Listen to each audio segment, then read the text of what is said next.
Welcome to the Supply Chain Tech Podcast with Rombi.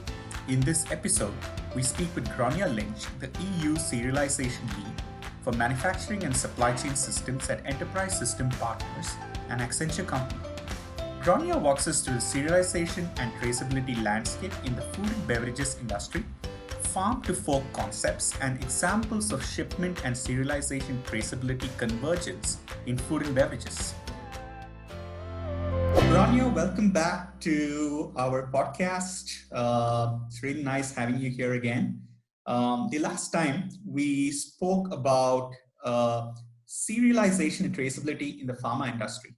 And this is a phenomenal topic because in the context of the whole COVID-19 vaccine shipments that are going to be distributed around the world, people are looking at how they can ensure that every vaccine that is used for inoculation is traced right from the source to the point at which it's administered. And it's also maintained in the right condition as it changes all these hands. And now, when the whole world is talking about it, Gráinne, if you remember our conversation, we were actually talking about how the same concept is also being adopted by the food and beverage industry, because food, obviously, just like medicines, is also extremely critical to the consumer when it comes to the health aspect, right? So I'd really like to understand from you, Gráinne, how is serialization impacting the food and beverage industry, especially in context of the pandemic? But just before that, actually, maybe for our audience here who are understanding serialization and the words traceability today, could you help define these two words for us, Gráinne? Yep, sure. Prem, thanks so much. It's great to be back here talking to you. Thanks for the invitation. I love talking about these topics, so you can stop me if I keep going too much. So serialization is the unique marking of a product that would be in the hands of a consumer or a patient. It means that each pack has a unique code on it, and it can be authenticated against a source of information, so a source of truth in some way. That's the object that's the point of putting a unique code on every box, that it shouldn't be repeated and therefore it can be authenticated. It's not a particularly new phenomenon. It's very widespread now in the life science and pharmaceutical industry, typically for prescription products that you might get in a pharmacy, but in certain places it's also for over-the-counter medicines. The traceability concept. Traceability is a very broad concept, and it means that you know a couple of different things. So it's very difficult to talk about traceability just on its own. So let me talk about four concepts. So it's because track and trace are linked to traceability. So let me talk to you about tracking. Tracking is what you might do in Rombi when you have visibility of your product within the supply chain. You track it forward. Traceability is a little bit different. Traceability is a historic look back. So you trace back, seeing where something has come from, identifying its source, identifying the processes it went through to get to where it is today. And that could be at any point. So let's talk about food in this situation in order to talk about traceability here. So let's talk about dairy products. I suppose the difference between life science in pharmaceuticals and food is that not everybody is a patient. We are at some stage in our lives, but not everybody might be at any one point, but guaranteed everybody eats something on a daily basis. So it's something that's very personal to every single person. So let's think about a food substance, and let's talk about something that I enjoy eating with your dairy products. So let's just talk about that. And not everybody eats dairy, but still, let's just talk about that. Traceability is the ability to see where that product may have originated from, to see where that product, where its ingredients was produced, where it was processed, what products were added during the production of that product, where it where those processes happened, how it got to, how it was moved throughout its transport chain, and how did it get to me as a consumer. And traceability, it could be all of that, or it could be little sections of that. But from a consumer point of view, it's the ability to look back about where the product has come from. So they're my definitions. Wonderful, Kind of Gráinne. practical definitions. No, that makes that really just demystifies the understanding of each of these terms, which are often used very interchangeably when you read articles about them. So, Gráinne, when you go into the food and beverage industry today, let us assume that none of this exists, or a company is not adopting serialization, they're not adopting traceability measures, they're not adopting tracking measures. What are all the problems that can occur to the company and to the consumer? Wow. Well, I think we don't have enough time to just talk about all of that. You know, it's not possible, I don't think, to be a competitive organization in food and beverage without some measures in this space. I like to break it down into like 4 sections. Okay, so which is kind of a breaking down of the supply chain. And there are problems in each of these sections within a company. There is sourcing and procurement, the first one. Goods inwards into a manufacturing facility, so receipting of product, manufacturing, and then outbound distribution. And then I suppose the 5th one really is the engagement with the customer. Actually, this is probably 5. So, and also there's 6, thinking about this out loud. There's the entire reverse logistics chain as well in the event of an issue. So there are 6. Okay, at each and every stage in this life cycle that I've described, from production to a customer and back, it's not possible to know exactly what's happening without some measure of visibility into where products are moving, where ingredients are moving, how they're being sourced, where they're being sourced from, the ability to manufacturers in today's world absolutely need to be able to stand over the ingredients that they're putting into their products, because they need to be able to adhere to an awful lot of requirements in terms of that product that they're putting on the shelf for consumers. Now, that's not the case for every market in the world. There are more stringent guidelines in certain places in the world, but if you go with the most stringent production requirements, a manufacturer of a food product will need to be able to have confidence that the ingredients that they have for their products are high quality, or at the quality that they require for their processes, and they need to be able to stand over it and repeat it. Products tend to be repeated. You know, you have to have a consistent quality in the products that are released. Let's go back to the milk. Let's go back, talk about something with additional processing, such as yogurt or cheese. So understanding where that product has come from, making sure that that product is sourced from reputable growers and farmers and producers, making sure that there is a consistent quality around it, making sure that the manufacturing is correct, that it's distributed in the right temperature, and it ultimately gets to the consumer in good quality. All of these there's problems all over this.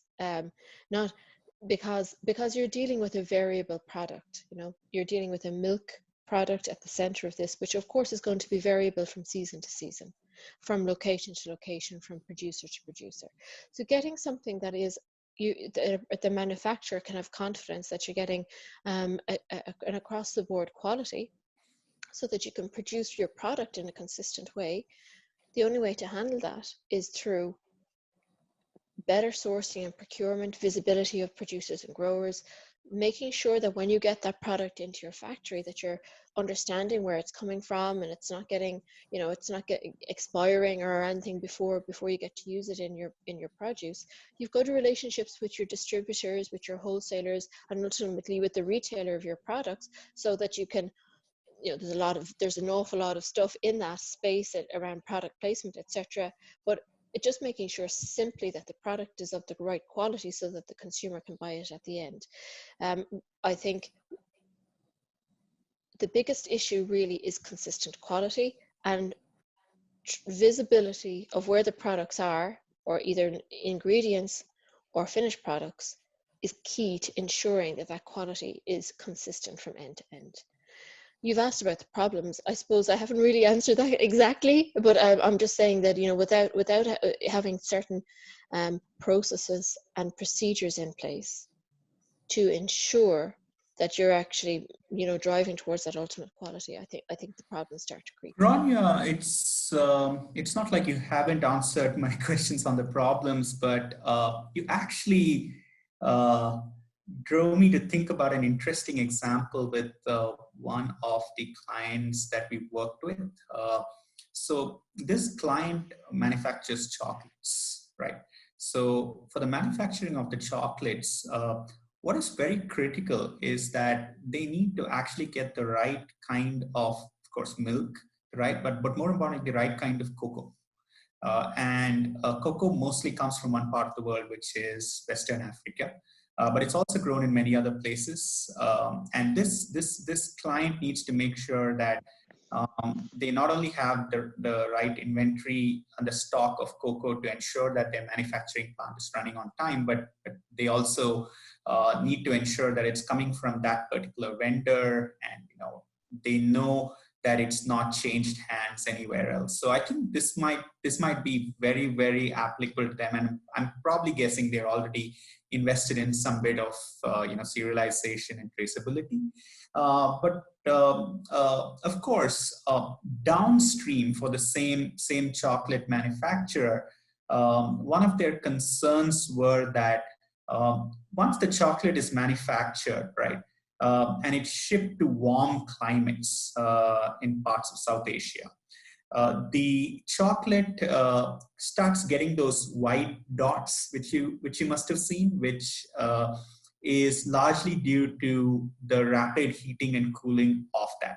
So the challenge was they did not know where it was happening, whether it was happening at their warehouse, whether it was happening at the hands of their third-party logistics providers, or whether it was actually happening in the hands of the distributor or at the store. So by introducing traceability measures, and of course, combining track and trace with data and analytics, they were able to start not only understanding where the excursions are happening and in whose custody, but also proactively start preventing these excursions. So although you did not give me the example of the problem, what you were talking about really made me visualize this, Grania, and I'm starting to see how important this becomes, especially as food and beverage companies are now starting to build their brands, organic food companies who are starting to say that I would be able to guarantee you that your product comes from this farm.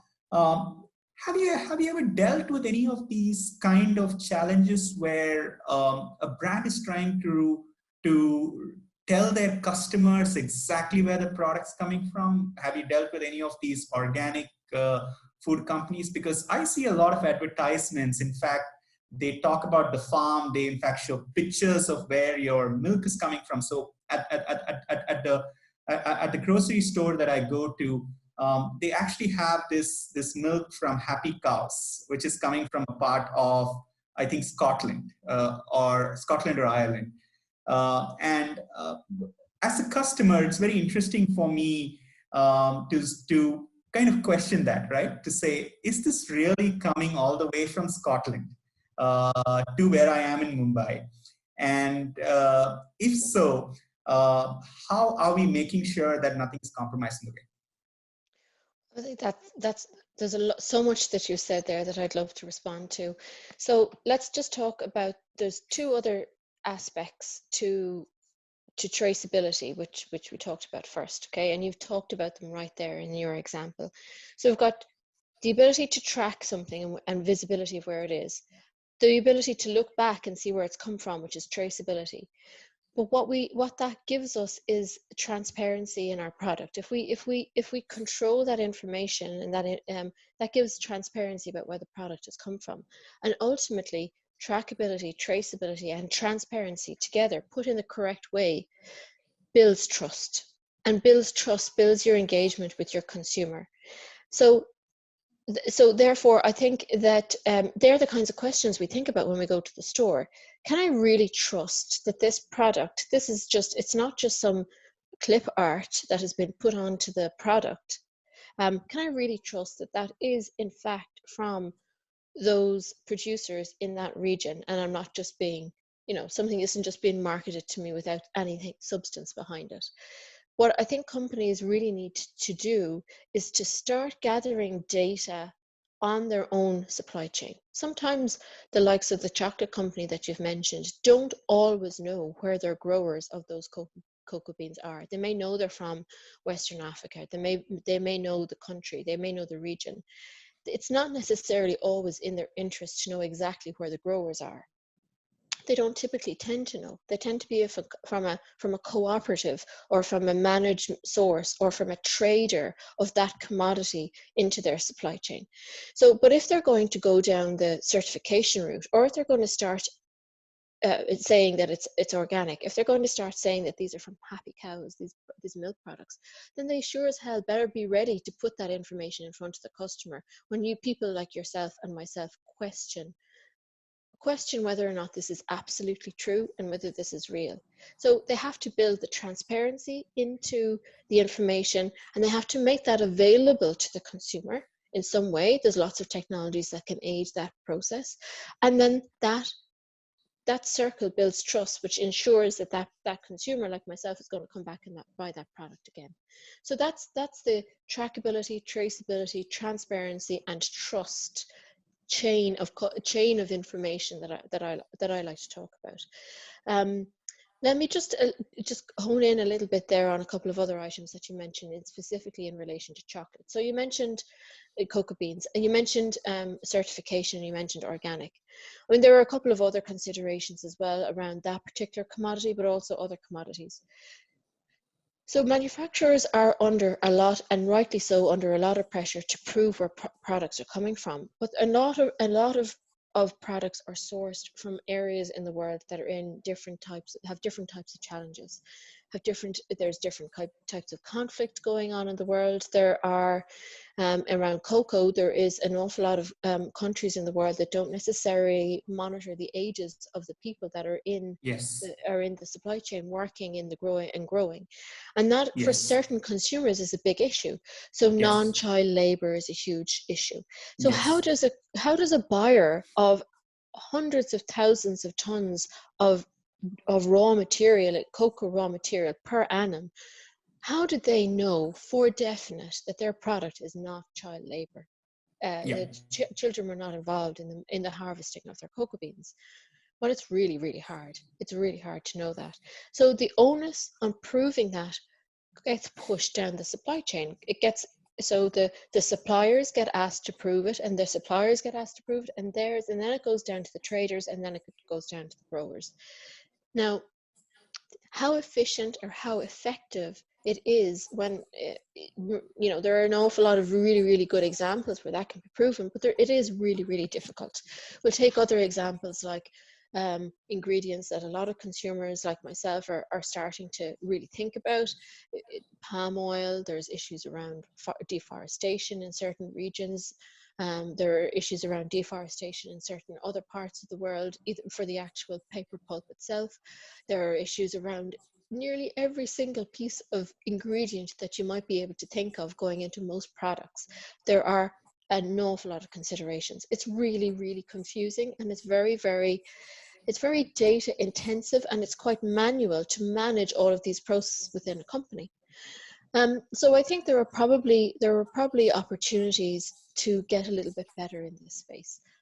Let's just go back to traceability and visibility though, just for a moment, because whilst these kinds of issues, and there are plenty of solutions for them, they can't be done on their own. You really need, in order to really drive to end-to-end visibility and traceability of products in food and beverage especially, there needs to be cooperation between the organizations to report the right, first of all, to report certain types of data that may not have been relevant in the past. And secondly, to trust each other with that information. Because if a manufacturer is going to be putting certified organic, a consumer is going to buy that on that basis. If that turns out to be not true, then that brand's and that name of that brand is severely impacted, which impacts the bottom line of those companies. They absolutely have to do it correctly. But to do that, again, sorry, back to the point, they really need to start working and collaborating with their suppliers. So instead of a supplier being just a one-to-one relationship, it really does need to become a little bit more close-knit, where the information that relates to the product's authenticity, its location for growing, its quality of growing, and its certification in the case of an organic product, needs to be reported up in a way that can be visible, be transparent, and can be trustable by manufacturers, so they can pass that information on.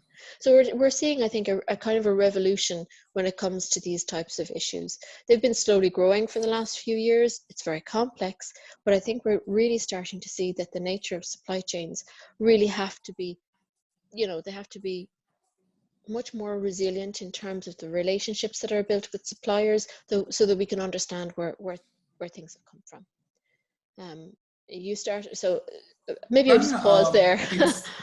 No. This is a very interesting point. I was just trying to ask you a follow-on question to that, which is, how can you actually get all of this together? So you said, it's not something that you can kind of, it's very hard to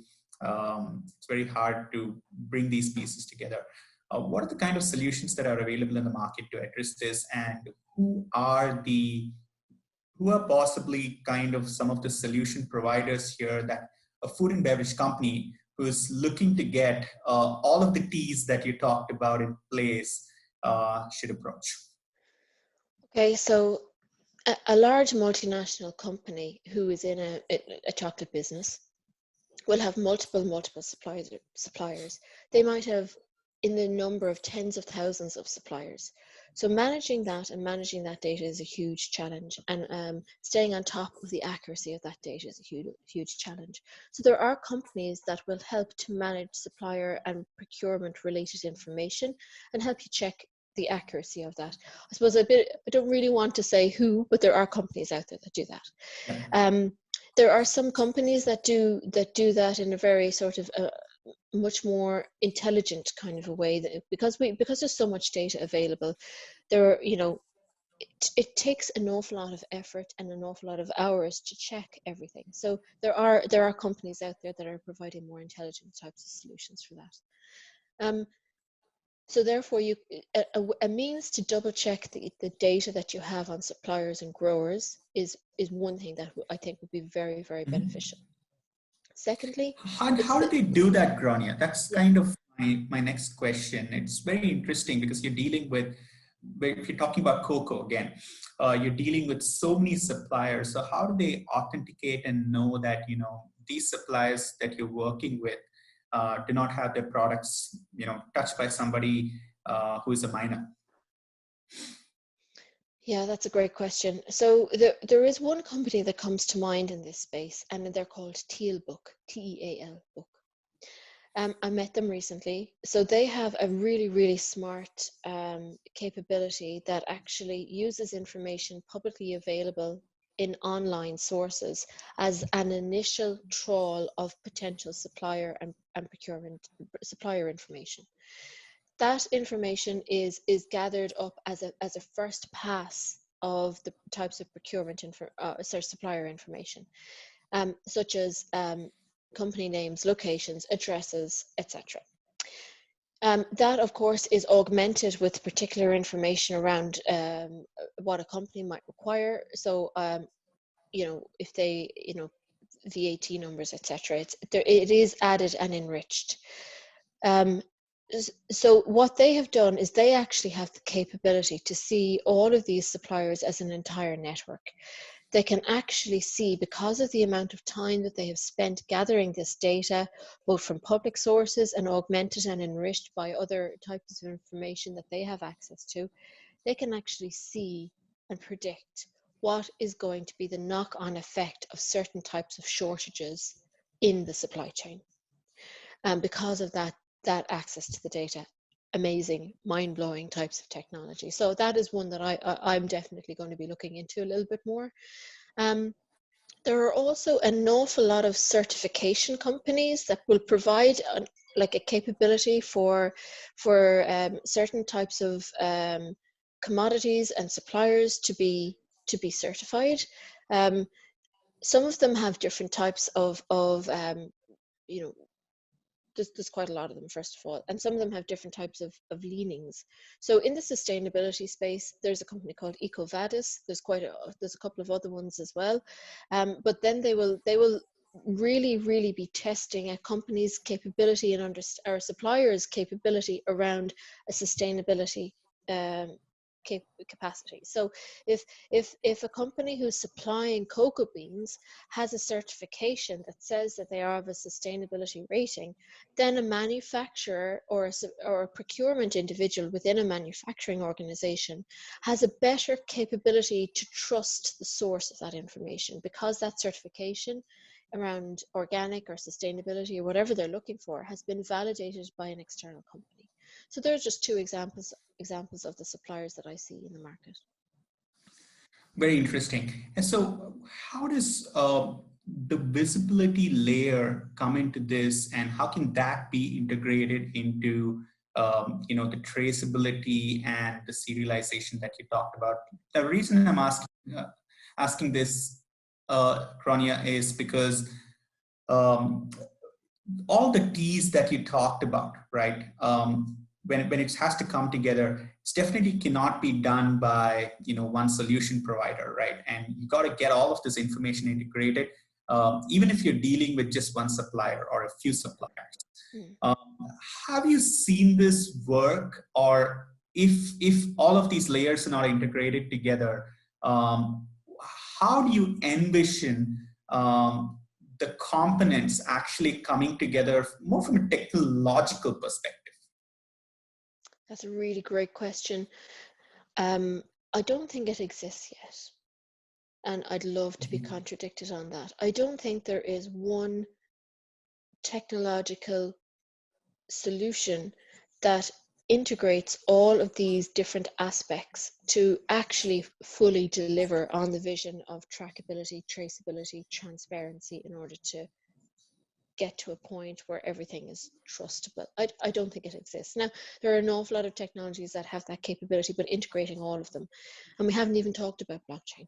So can I ask you one more question? Do ERPs have the ability today to capture all of this information? So I was just actually going to say that probably, from what I have seen, ERP systems definitely do have certain aspects, but ERP systems tend to be modular in their construction.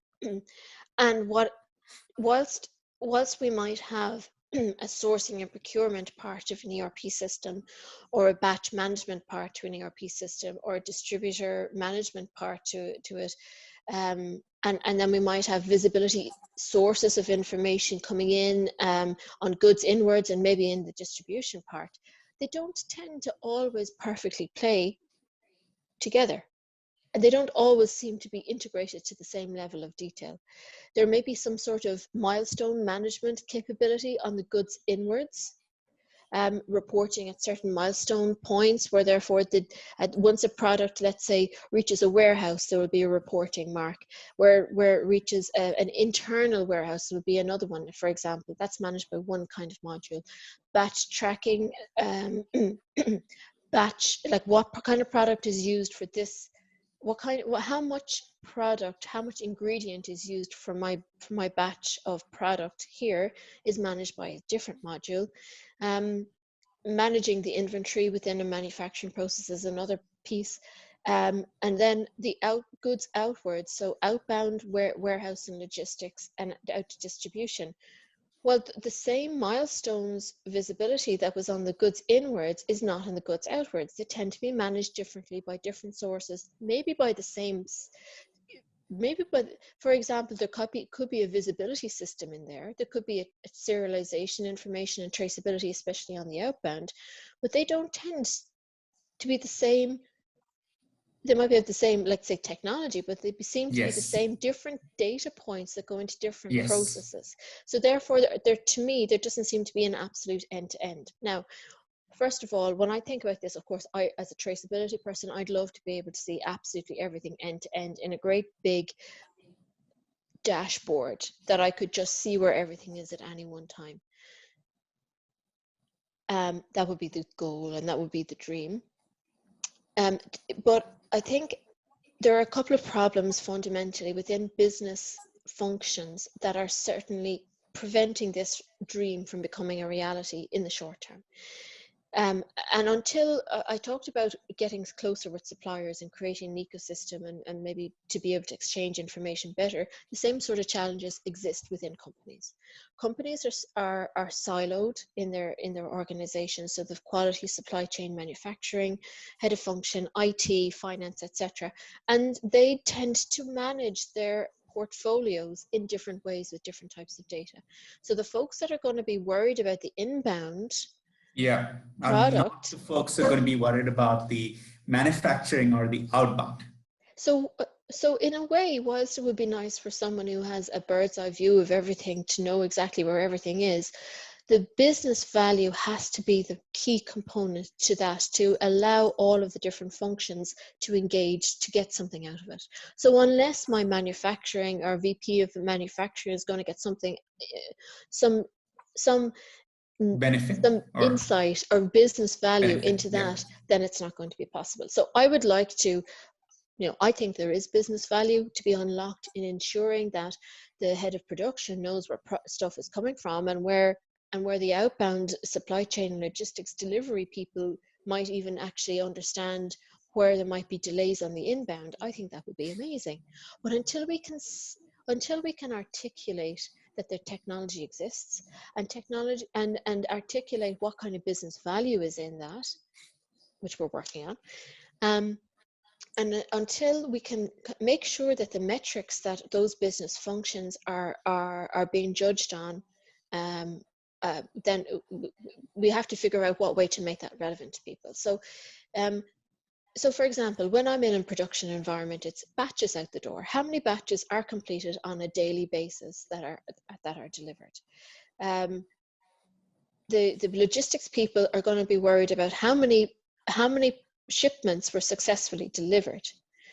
The people in logistics don't necessarily worry about the amount of returns that they're getting because they're not necessarily judged on it. The people in production might be concerned about the returns if it identifies an issue in their production process, but in general, they're not going to be worried about the value of those returns. So every single business function is organized based on the key performance indicators that are relevant to them. So unless we start to change and relate those KPIs to each other, then that's the only way that an end-to-end sort of visibility and traceability system might ultimately get built for overall visibility for people. That's very interesting, Gráinne, because we had a similar experience with one of our clients too, where this is not even about sourcing and procurement and the four functions that we talked about.